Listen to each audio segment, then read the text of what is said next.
Welcome to the Startup Espresso. I'm Hall T. Martin, the host of the show, where we talk about raising funding for your startup and the time it takes to have an espresso. I hope you enjoy this episode. Hello, this is Hall T. Martin with the Startup Funding Espresso, your daily shot at startup funding and investing. There are financial and legal aspects to startup ideation. Here are some key points to consider. Test your idea with a minimum viable product before investing substantial resources. All ideas look good until you have to actually build and sell it. As always, there should be more than one MVP on ideas that pass muster. Check the numbers. Do a basic financial analysis to see if the numbers make sense. Model out the cost to build and sell the product. Make sure all contributors to the ideation process have signed intellectual property rights over to the company. This is often part of the employment agreement, but should also be applied to contractors and other contributors. Skip the non-disclosure agreements, also called NDAs. You want to generate more exposure to customers.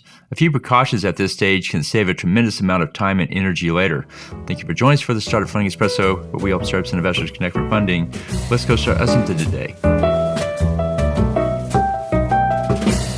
Hall T. Martin is the director of Investor Connect, which is a 501c3 nonprofit dedicated to the education of investors for early-stage funding. All opinions expressed by Hall and podcast guests are solely their own opinions and do not reflect the opinion of Investor Connect.